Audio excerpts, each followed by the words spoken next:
Assalamualaikum, hai semua. Kemarin aku membuat pesanan tape beras ketan. Aku akan share ke kalian cara membuat tape beras ketan yang baik dan benar biar tidak lembek, anti lengket dan tidak berlendir serta tahan lama. Step ini cocok banget buat kalian yang ingin jualan atau ingin membuat tape untuk berbagai acara. Tanpa berlama-lama lagi, yuk simak saja videonya.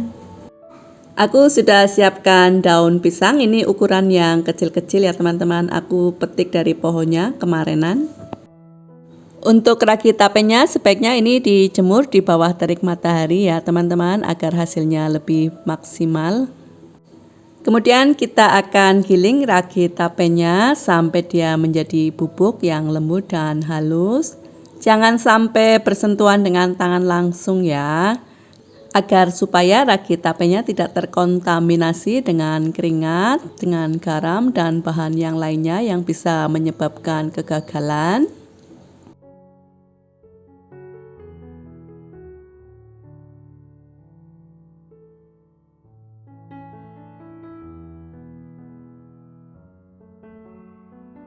Kemudian untuk gula pasirnya ini kurang lebih sebanyak 8 sendok makan. Untuk beras ketannya aku memakai beras ketan super, ini kualitas yang sangat baik. Ini butirannya utuh dan warnanya sangat putih. Oke, kita langsung saja mencuci beras ketannya. Teman-teman perhatikan dengan baik dan benar ya. Cuci pelan-pelan saja agar supaya beras ketannya tidak patah. Sambil dicek ya teman-teman, apabila masih ada kerikil dan kotoran kita buang. Aku mencucinya sebanyak 5-6 kali sampai airnya benar-benar bening. Tuh, bila tangannya kita rendam bisa kelihatan dengan jelas ya. Setelah itu kita akan rendam beras ketannya selama 1-2 jam.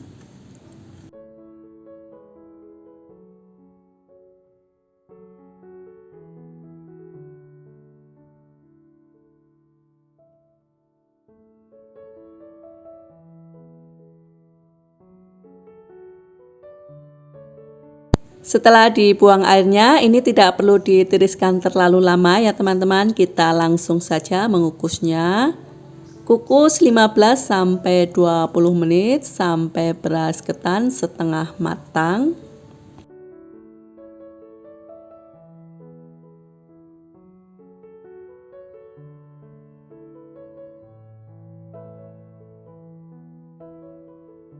Bila sudah setengah matang, kemudian matikan apinya. Keluarkan dari dalam panci dan masukkan ke dalam ceding yang ada lubangnya ya teman-teman, seperti ini. Biasanya kita punya di rumah ya yang terbuat dari bambu, tetapi aku tidak ada, jadi aku pakai ini aja. Kemudian ini akan kita cuci ya teman-teman. Mencucinya sampai beras ketannya tidak ada yang menggumpal, tidak ada yang lengket satu sama lain. Jadi aku mencucinya sampai benar-benar bersih dan keset, tidak ada pulut-pulutnya, tidak ada yang lengket. Setelah itu kita akan kukus lagi sampai matang dan tanak, kira-kira 45 menit.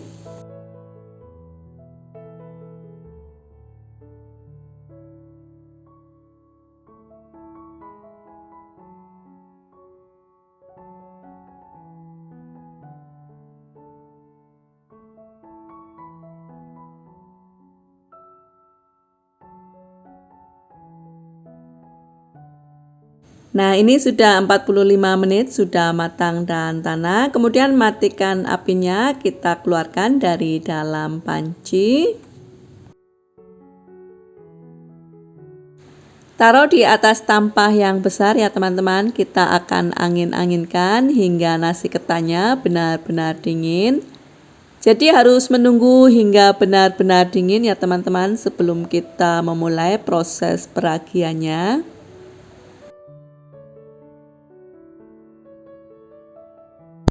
Nah, setelah dingin kita baru mulai proses peragiannya. Ini kita pakai separuhnya terlebih dahulu ya teman-teman, jangan dipakai sekaligus.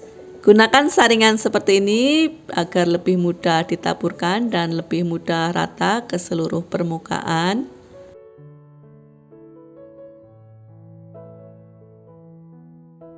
Untuk gula pasirnya juga kita akan pakai separuhnya terlebih dahulu.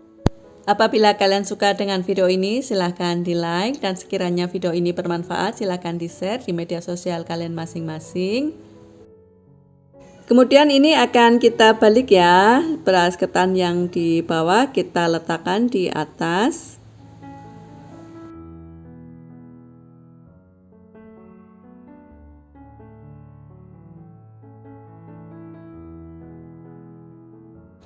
Bila sudah selesai, kemudian kita taburi lagi dengan ragi dan gula pasir sisa yang tadi.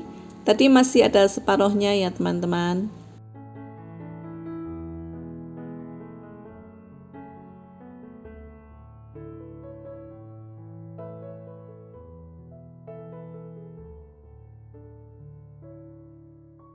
Nah, setelah selesai ditaburkan, kemudian kita akan potong-potong menjadi bagian kecil seperti ini. Tidak perlu diaduk ya teman-teman, cukup dipotong-potong seperti ini saja. Ragi dan gula pasirnya akan tercampur rata dengan sendirinya.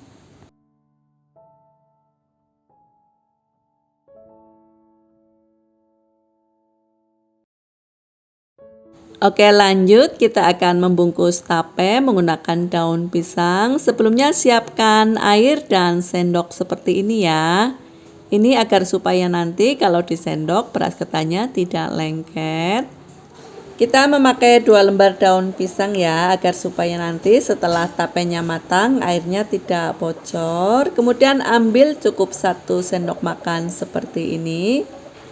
Untuk cara membungkusnya ini sangat mudah ya, seperti kita membungkus potok atau membungkus pepesan jamur. Terakhir kita akan kunci dengan menggunakan lidi atau tusukan sate. Lakukan hingga selesai.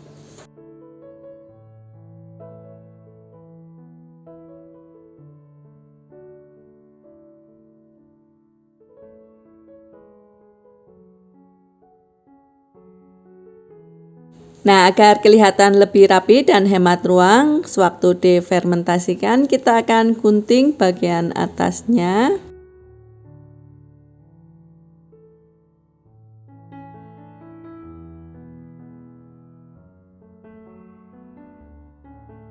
Oke, lanjut kita ke proses fermentasinya. Di sini aku sudah siapkan kardus bekas mie instan dan plastik bekas yang bersih.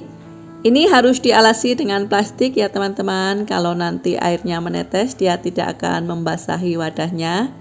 Jadi ini membantu agar wadah tetap kering ya.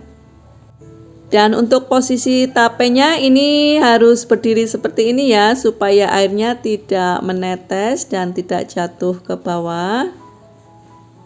Kemudian kita akan tutup lagi bagian atasnya menggunakan plastik. Kemudian kita ikat yang kencang ya, supaya ini tidak ada udara yang masuk ke dalam dan mengganggu proses fermentasinya.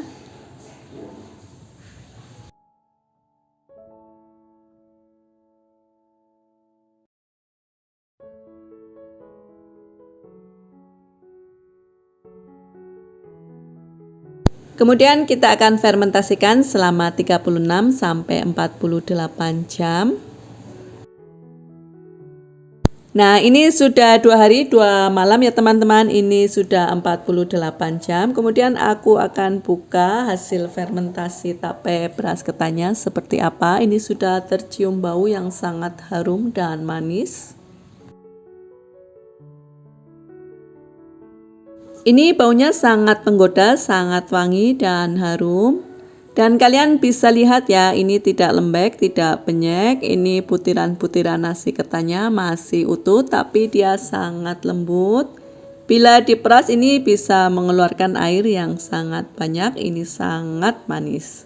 Dan ini juga nggak lengket, nggak ada pulut-pulutnya, nggak berlendir, nggak ait ya. Ini pasti bisa tahan lama sampai 3 atau 4 hari. Setelah lebih dari 3 hari, aku saranin untuk simpan di kulkas ya. Semoga ini bisa menjadi ide dan inspirasi buat kalian semua. Terima kasih sudah menonton.